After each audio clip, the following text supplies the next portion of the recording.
We are actually here joined with Dr. Angie Murray, who, get this, is the first female urologist here in Belize. And we're here talking about urology as well as the specialist hospital. Yeah. So good morning to you, Dr. Murray. How are you doing this morning? Welcome. Thank you for having me here.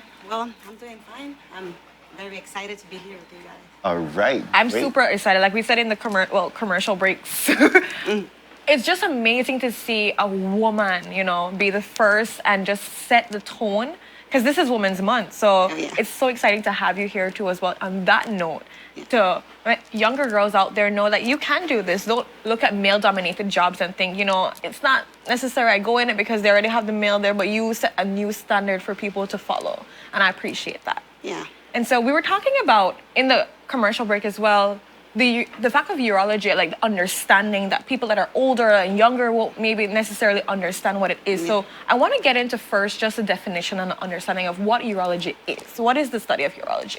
Well, urology is the surgical specialty because we do surgeries that specialize in treating all the diseases and conditions of the urinary tract, male and female. That includes, the kidney, the ureters, the bladder, the urethra, and also we treat the diseases of the male reproductive system. So, it includes the penis, the testicles, scrotums, and the prostate, which is what most of the viewers relate urologists to. Urologist, a male, prostate. Well, that's not it. Females too get to go see a urologist and get treated for different conditions like UTIs, kidney stones, overactive bladders, all the urinary incontinence that usually affect both male and female, but females don't know about this. So. Oh yeah. So there's that, like you said, the common perception that it's only males. Male dominated. I got that misconception too as well. I thought actually so. did as well. Yeah, you say, oh, the urologist is like the gynecologist for Yeah, men, that- It treats all of the Right. male. We do treat that, all the infertility, erectile dysfunction, all the prostate problems, the cancers of those. But we also treat the urinary tract system. So, and those male and female have those urinary tracts and get those diseases. Like very common in these places are the urinary stones, kidney stones, like people get those pains and they need to see a urologist. Right. Especially female when they have like the recurring urinary tract infections, they don't know what to do. So there is a treatment, most people just give them over-the-counter medication, so they treat themselves home, but then you're supposed to go to a urologist. Yeah, to check the reason of it. In that regards, because I'm not really sure when it comes to like how often do you need to go to a urologist? Is it just when you have something along that line? Do you think it's something that you do a checkup once a year? Like how does that go? Well, you can get a checkup. We have like for stone diseases, for example, it's very predominant here in this environment because of the weather, the food, the diet, just like bladder, like gallstones, so it's very common. So you can get a checkup once a year, just to get your ultrasound, maybe CAT scan. It all depends on if you have any symptoms or family history. The ones that need to be checked every year or after the age of 40 are men. Okay. Why? Because of the prostate cancer incidence, it goes up with age. Okay. So you need to get like a blood test to get your PSA number to see what is your range. That if you have a higher, elevated PSA, that means you can be having cancer, prostate cancer. And prostate cancer, if you treat it early, then it can be well managed. Not that mortal. That is very interesting news, and I thank you for that.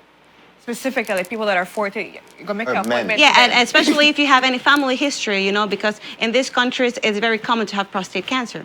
And not only prostate cancer, men usually, they think it's with age, it's normal to pee less or more bothersome, to wake up at night 3 to 4 times, to have problems with the stream of the urine, feeling like they don't empty the bladder. But that's all caused by the enlargement of the prostate. That is one of the most common diseases treated by men, the BPH, the benign prostatic hyperplasia. So as a urologist, you're able to treat all of this? Yeah, and we can treat it right there in the hospital too. And this is the Belize Specialist Hospital? Yeah. Could you tell our audience where it is located? It's in 3671, I think, Blue Marlin Drive. So it's a fully specialized hospital. We have state-of-the-art technology there. We have the only ISO operating system that it has, like for example, we have the only holmium laser in the country. That's what we use to treat all those kidney stones and bladder stones. We can also do the enucleation of the prostate with those lasers. So, you know, it's minimally invasive, most of the surgeries, ambulatory. So you can get your surgery in the morning and you can go home by the evening. Well, if there is any complication, of course, we have like a recovery room. We have some rooms in case the patient needs to stay in there. But we do there from neurosurgery, knees replacement, laparoscopic surgeries, hernias, appendicitis. So we're having emergencies 24/7. I was just gonna ask if like you can just like if there's an emergency, you can just go in. Yeah. We have I think in the commercial right there, there's the number, the cell phone number. That's the cell phone number to make appointments and for emergencies. And we work from 8 to 5 Monday to Friday. For consultations. Okay. And 8 to 12 on Saturdays. All right. Is there also a website that people can go on? Yeah. Right there on the screen right now, we had like the website. So you can go there. You can also follow us on Instagram and on Facebook. So there's always content that they're putting like informational content on different topics that we cover. Nice. But we have a lot of specialists right there in the hospital. All right, nice.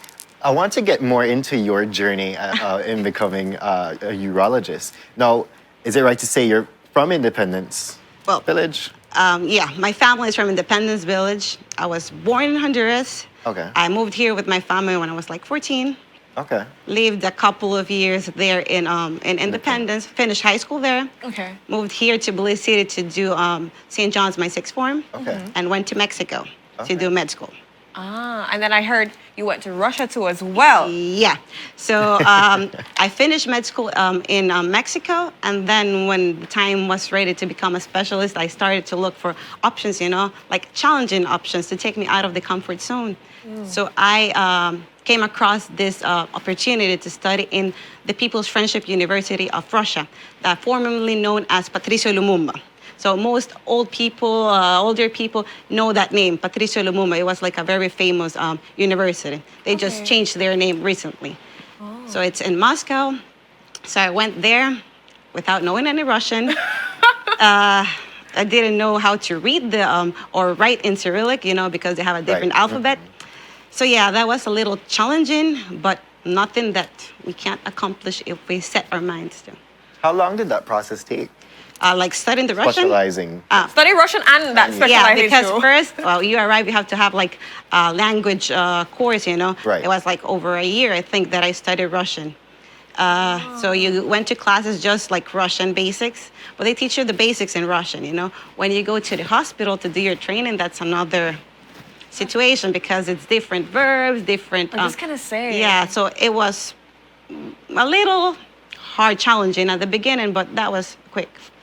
Because what I do know, and I'm not doing the same thing, like you say how they taught you the basics for Russian there, but like when you go to the hospital, there's like specific names that are not necessarily in the textbook like that. So that was kind of... Yeah, and all the shortcuts and all the diminutives for the verbs and how they call stuff. Yeah, you have to learn there. Oh, wow. And then studying for actually being a urologist, how much years was that? So now we have like 1 year. Okay, I did I lived almost 6 years, like 5 years and 8 months there. So I did like a year of the Russian course. Yeah. Right. And then I went to the hospital. It was the Central Clinical Hospital of the Russian Academy of Sciences in Moscow. A lot of words. Yeah, they have the short name for it in Russian. Abbreviations, people. Yeah. And I did there. There's a hospital that specializes in urology. That's what like my main training, like minimally invasive surgery. Okay. Oh, okay. Okay, so yeah, to do everything through scopes, no big cuts, you know, no open surgery nowadays. You know, with the technology, we're having small cuts, minimally invasive ambulatory surgeries. And then shorter recovery times as well. Yeah, shorter. And as we're wrapping up the segment, Dr. Murray, what I want to ask, how does it feel to be the first female urologist here in Belize? Well, I'm very honored to be back home here, trying to just expand my knowledge here with the Belizean population. And I also want to encourage a young female in the medical field that it's okay if you want to go to a man-dominated field. You know, there's going to be a little bit of the challenge because of the cultural and all the stigmas, but you can do it. You know, actually, it's emerging right now. More female-dominated specialties are having more men, and more men-dominated specialties are having more female. So we the flipped roles, the switch. the roles are inverse.